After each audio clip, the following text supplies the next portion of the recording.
Hello everyone, welcome to my channel. आज जो मैं आपके सामने एक स्टोरी नरेट करने वाली हूँ, एक कहानी बताने वाली हूँ, वो साधारण कहानी नहीं है। तो प्लीज स्टे ट्यून्ड और गौर से सुनिएगा। It's a horror story with a lot of paranormal activity. एक अनोखी कहानी 1950वीं सदी की। गौर से सुनिएगा। 1950 के साल में एक छोटे से गांव में एक परिवार को हुई एक लड़की पैदा। ये परिवार जापान में रहता था।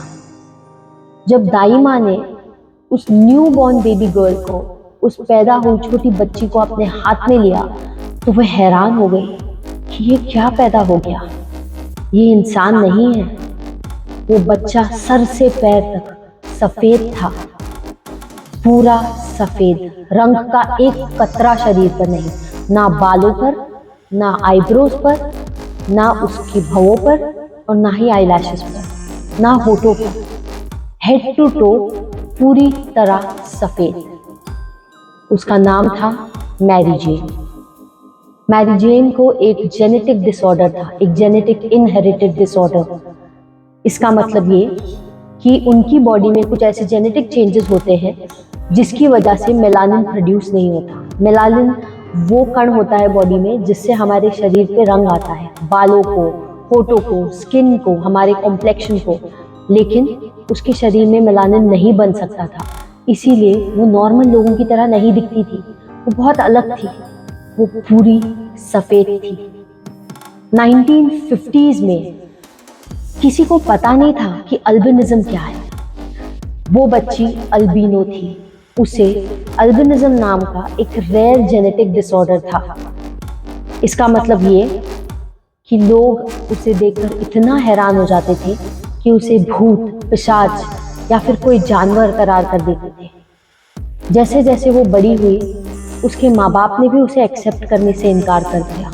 वो स्कूल कॉलेज जाने लगी और सारे बच्चे उसके खिलाफ गैंग अप करके उसे हैरेस करते थे, उसे बुली करते थे। उसके अनयूजुअल अपीयरेंस या फिर वो अलग ढंग से दिखती थी, इस वजह से उसका मजाक बनाते थे। इन बातों का बहुत ही गहरा असर पड़ा मैरी जेन के दिमाग पर और उसकी भावनाओं पर। वो धीरे धीरे अपने आप से नफरत करने लग गई। उसके पिता उसे कमरे में बंद करके बहुत मारते थे कि तुम हमारे परिवार के लिए एक तिरस्कार और धिक्कार हो।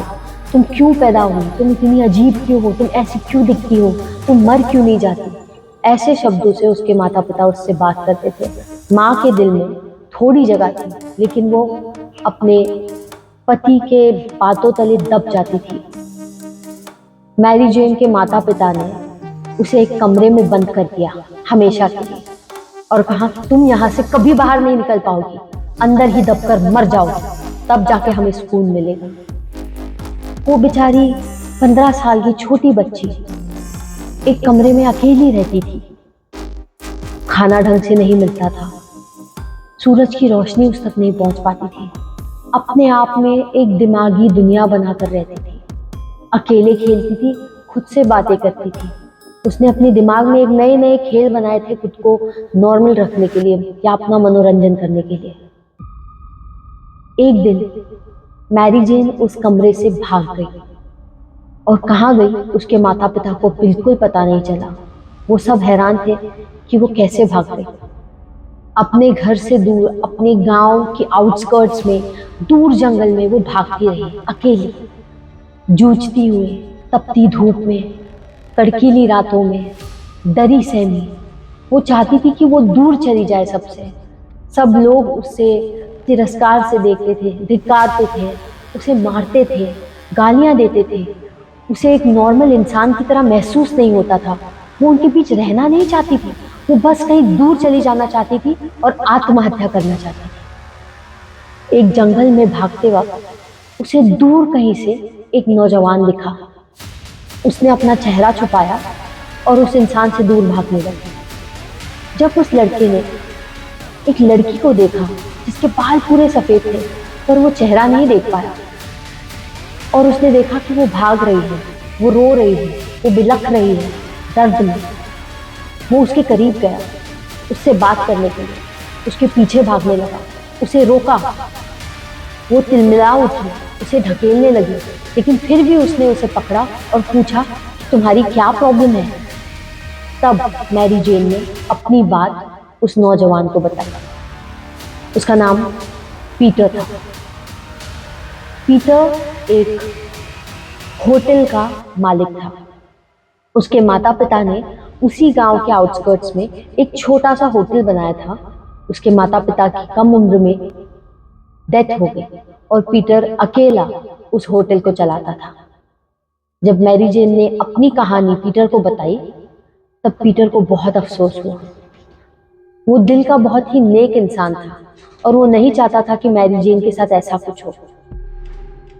उसने तुरंत मैरी जेन से कहा कि तुम टेंशन मत लो, तुम चिंता मत करो, मैं तुम्हारे साथ हूँ, मैं तुम्हें अपने साथ ले जाऊंगा और अपने घर रखूंगा, मैं तुम्हारी देखभाल करूंगा और तुम्हें एक नई जिंदगी दूंगा। मैरी जेन को कुछ समझ में नहीं आ रहा था कि आखिर उसके साथ क्या हो रहा है।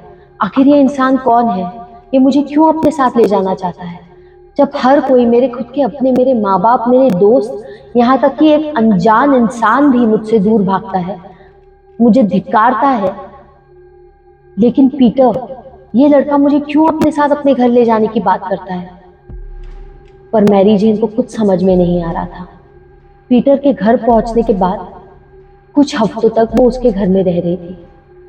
पीटर ने उसे एक नई जिंदगी दी, खाना, नए कपड़े, एक नॉर्मल लाइफ दी। उसे अप्रिशिएट किया, उससे प्यार किया, उसे अपना बनाया और उसे इस बात का एहसास दिलाया कि असल में प्यार होता क्या है। वो अक्सर उसे बागीचों में ले जाता, अच्छा वक्त बिताता, घर में उसके लिए खाना बनाता, नए कपड़े लाकर देता। पीटर ने उसे एक प्रेमिका से ज्यादा अपनी छोटी बच्ची की तरह पाला और एक परिवार की फीलिंग दी, एक फैमिली, फ्रेंड और एक लवर की फीलिंग। मैरी जेन भी पीटर के प्यार में पड़ चुकी थी। पीटर भी उससे बहुत प्यार करता था। एक दिन अचानक पीटर ने कहा कि मुझे पास वाले एक गांव में जाना है, किसी बिजनेस से रिलेटेड काम से। मैरी जेन ने कहा, यह पहली बार है जो तुम मुझे छोड़कर जा रहे हो। पीटर ने कहा, यह जरूरी है, कुछ हफ्तों में लौट आऊंगा। मैरी जेन ने किसी तरह अपने दिल को स्ट्रॉन्ग किया और पीटर को जाने दिया। दिन बीते, हफ्ते बीते, महीने बीत गए। शुरू शुरू में मैरी जेन बहुत नॉर्मल थी, पीटर की याद में रहती थी, खुद खाना बनाती थी, खुद वक्त पर सो जाती थी, अपने सारे काम करती थी, घर के काम करती थी। उसने जो अपने ही दिमाग में खेल बनाए थे खुद के मनोरंजन के लिए, वैसे खेल खेलने लग जाती थी। पीटर के लिए बहुत कुछ लिखती थी, एक डायरी लिखती थी। लेकिन जब जैसे जैसे वक्त आगे बढ़ता गया, मैरी जेन को हैरानी होने लगी कि पीटर अब तक लौटा क्यों नहीं, और वो ये बात एक्सेप्ट नहीं कर पा रही थी कि पीटर अब लौटने ही नहीं वाला है। मैरी जेन ने सोच सोच कर अपना हाल बुरा कर लिया।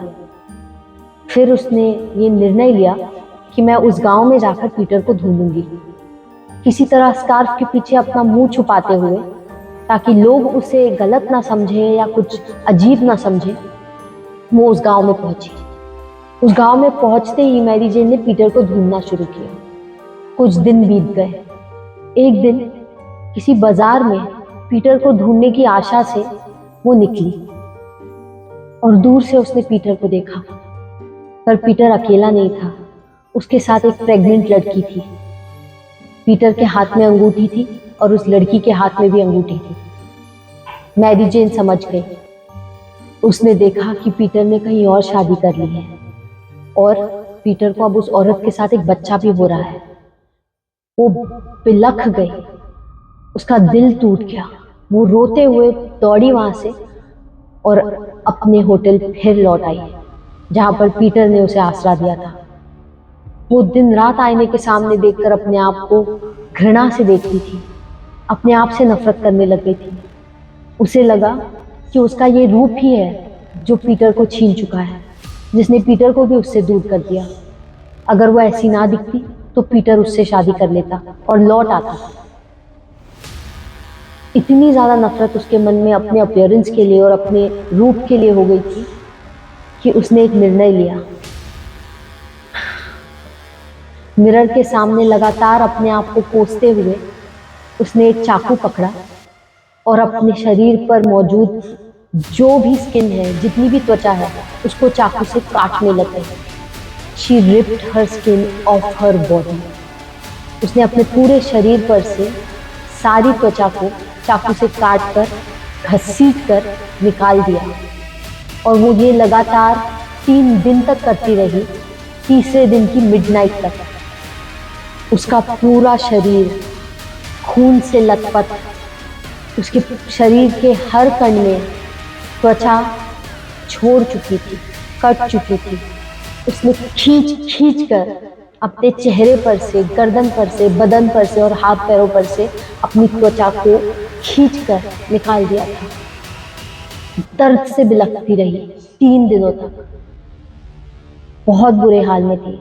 एक दर्दनाक मौत मिली मैरी जेन को, और ये मौत उसने अपने लिए खुद लिखी थी।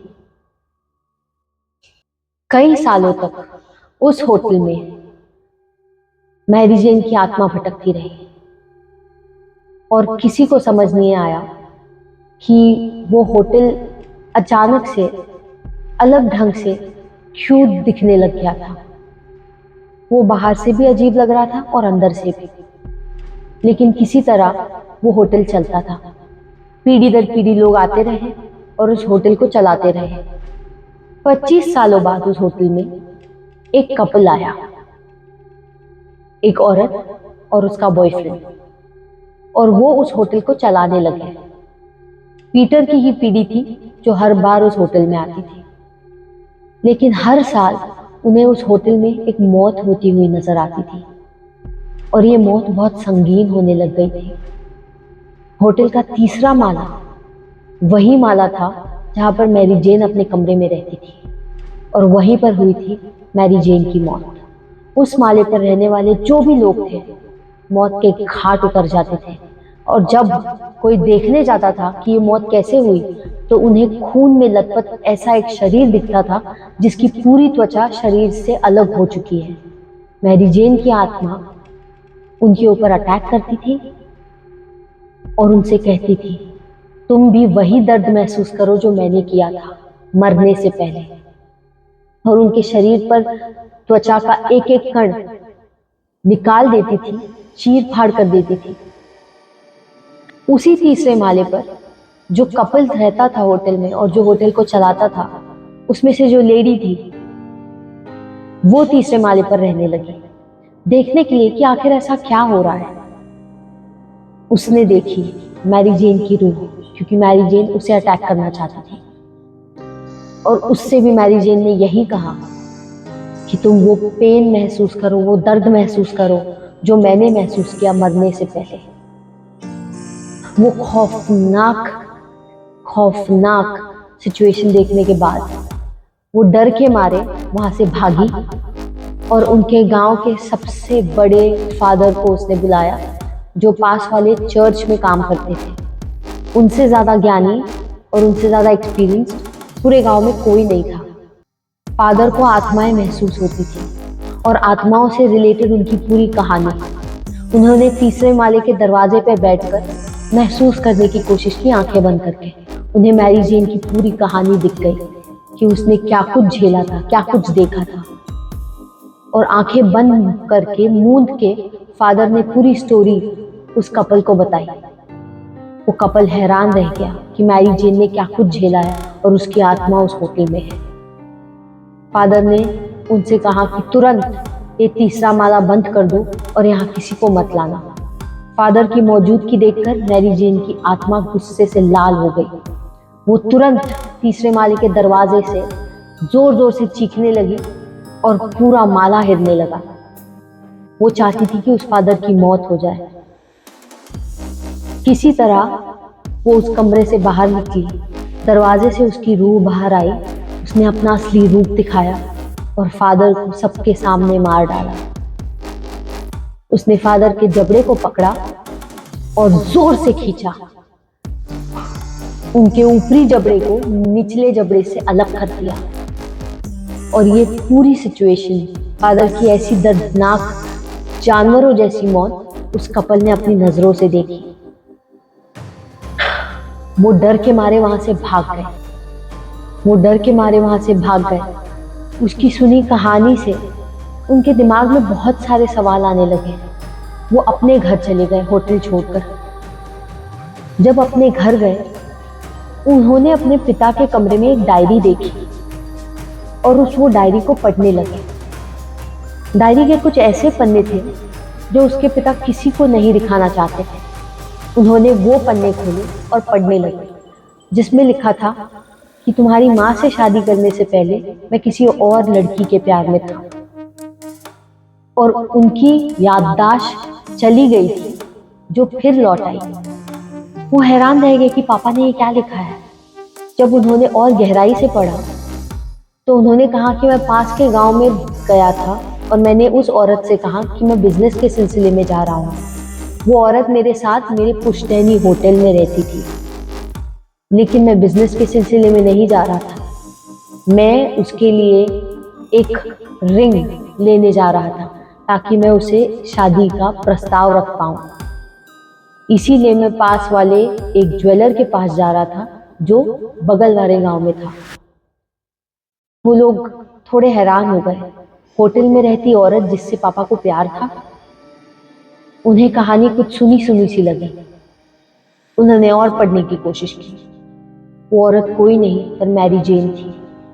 उन्होंने उस औरत का नाम भी लिखा था। धीरे धीरे कहने लगे कि उनको ऐसा नहीं करना चाहिए था। उनको मैरी जेन को सच्चाई बतानी चाहिए थी कि वो उससे शादी करना चाहते थे और वो उसके प्यार में बहुत पागल थे। उसके सामने शादी का प्रस्ताव रखने के लिए वो एक रिंग लेने गए थे, लेकिन उन्होंने ये बात मैरी जेन को नहीं बताई। रिंग लेने के बाद जब वो रोड क्रॉस कर रहे थे, उनका एक्सीडेंट हो गया। उनके सर पर बहुत गहरी चोट आई और वो सड़क पर बिलख रहे थे। तभी एक बूढ़ा कपल आया और उन्होंने उसे बचाया। जब तक वो हॉस्पिटल में रिकवर हो रहे थे, पीटर अपनी याददाश्त खो चुके थे। उन्हें मैरी जेन याद नहीं आ रही थी और वो जो नया कपल था, उन्होंने अपना बेटा खोया था जो पीटर की तरह दिखता था। उन्होंने पीटर को अडॉप्ट कर लिया, उसे अपने साथ रखा और पीटर की शादी भी कर दी। शादी हो जाने के बाद पीटर को अचानक से विजन दिखने लगे, जैसे उसकी पुरानी याददाश्त फिर से आ रही है और उसने महसूस किया कि मैरी जेन उसका इंतजार कर रही है। पीटर को सब कुछ याद आ गया। वो बहुत बुरी तरह रोने लग गया। वो फिर से उसी होटल गया जहां मैरी जेन थी और जब तक पीटर वहां पहुंचा, उसने मैरी जेन की लाश देखी जो सड़ चुकी थी, आईने के सामने पड़ी थी। उस पर मैगट्स लगे थे, कीड़े लगे थे और वो सड़ती जा रही थी। पीटर का दिल टुकड़े टुकड़े हो गया। उसके मन में इतना दर्द पनपा, उसने तुरंत उस लाश को उठाकर अपने होटल के पीछे दफना दिया और बहुत पछतावे के साथ वहां से चला गया।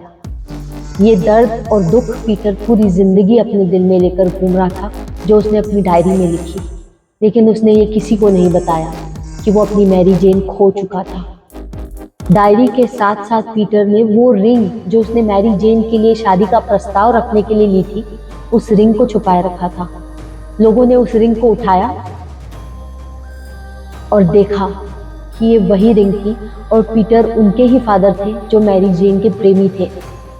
और मैरी जेन जिस दर्द से गुजरी है, जिस धोखे से गुजरी है, वो धोखा तो था ही नहीं, बल्कि पीटर मैरी जेन से बेइंतहा प्यार करता था और उससे शादी करना चाहता था।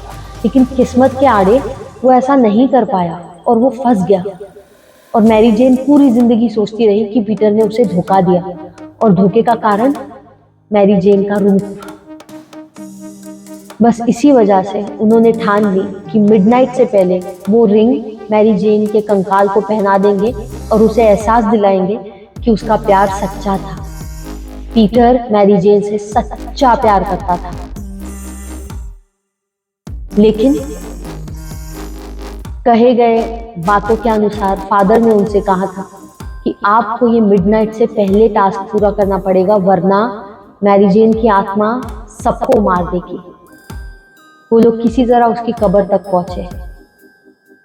पीटर की बेटी और उसका बॉयफ्रेंड दोनों भी मैरी जेन की कब्र की ओर चल पड़े ताकि उसके कंकाल को वो रिंग पहना सके और उसे एहसास दिला सके कि पीटर उससे प्यार करता था, उसे धोखा नहीं मिला था, उसे सच्चा प्यार मिला था।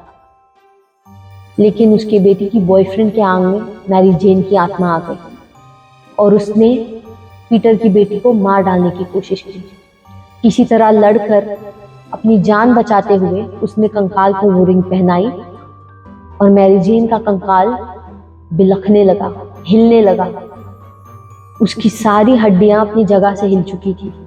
वो दोनों डर गए और वहां से भाग गए। जैसे ही उन्होंने वो रिंग कंकाल को पहनाई, मैरी जेन की आत्मा को मुक्ति मिल गई। उनकी नजरों के सामने उसकी आत्मा प्रकट हुई, उनकी तरफ देखकर मुस्कुराई और भगवान को तृप्त हो गई। उनको लगा कि अब सब कुछ सॉल्व हो चुका है, उसे मुक्ति मिल चुकी है, वो खुश है, उसे एहसास हो चुका है कि पीटर उससे सच्चा प्यार करता था और जिंदगी में उसे प्यार मिला था। वो सब होटल लौट गए और जैसे काम चल रहा था वैसे काम करने लगे। तीसरे माले को उन्होंने बंद रखा था पर फिर से खोल दिया और दोनों तीसरे माले पर रहने लगे। उसका बॉयफ्रेंड भी तीसरे माले के उसी कमरे में रहने लगा जहां मैरी जेन थी। सब कुछ अच्छा चल रहा था, पर एक रात मैरी जेन की आत्मा फिर आई और उसने मारिया के बॉयफ्रेंड को मार दिया। उसी तरह उसकी पूरी त्वचा उसके शरीर से खींच खींच कर निकाल के फेंक दिया, खून में लथपथ। शादी वाला दिन था। मारिया अपने बॉयफ्रेंड को बुलाने कमरे में गई और जैसे ही उसने कमरे में एंटर किया, उसने अपने बॉयफ्रेंड की लाश देखी। वो जानती नहीं थी कि अब वो क्या करे। वो पूरी तरह शॉक में आ चुकी थी। उसके आंखों से आंसू बहते जा रहे थे और वो चिल्ला रही थी, वो रो रही थी, वो अपने आप को कंट्रोल नहीं कर पाई। वो सदमे में जा रही थी। उसे समझ नहीं आ रहा था कि ऐसा क्यों हुआ, जबकि मैरी जेन को, उसकी आत्मा को मुक्ति मिल चुकी है, तो मैरी जेन ने ऐसा क्यों किया? ये सच्चाई वो जानना चाहती थी। इसी बीच पुलिस मारिया के बॉयफ्रेंड की लाश लेकर चली गई। सब लोग हैरान थे कि ये मरने का सिलसिला इस होटल से कब बंद होगा। वो अपनी बालकनी पे अपनी छोटी बहन के साथ खड़ी थी, बातें कर रही थी। अचानक से उसकी बहन की आंखें लाल हो गई और उसने बड़ी ही खराब आवाज में अपनी बड़ी बहन से बात की। तुम्हें पता नहीं कि मैं किस चीज से गुजरी हूं।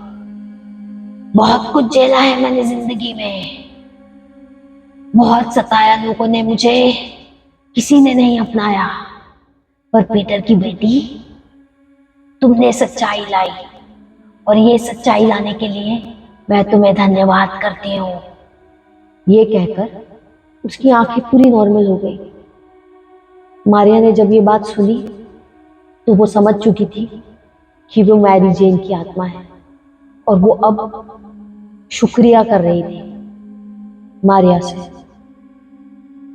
कहानी तो खत्म हो गई, लेकिन मैरी जेन की आत्मा आज भी उसी होटल में रहती है और वो खून करती है। जब भी कोई आदमी उस कमरे में रहता है, उसका खून करती है। वो औरतों को अटैक नहीं करती, पर मर्दों को करती है। अब इसका कारण कोई नहीं समझ पाया कि क्यों मैरी जेन के दिल में आज भी वो खटास और खलीश है, आज भी वो क्यों लोगों का खून कर रही है। पर ये थी कहानी एक अल्बिनो लड़की की जो अल्बिनिज्म से जूझ रही थी उस सदी में, उस वर्ष में, जब लोगों को पता भी नहीं था कि अल्बिनिज्म क्या होता है और वो बहुत स्ट्रगल कर रही थी। ये रही उसकी दुखद कहानी। अगर आपको ये कहानी पसंद आई तो सब्सक्राइब कीजिए, लाइक कीजिए और शेयर कीजिए। और हाँ, ऐसी और रोमांचक कहानियों के लिए इस चैनल पर stay tuned. Thank you so much.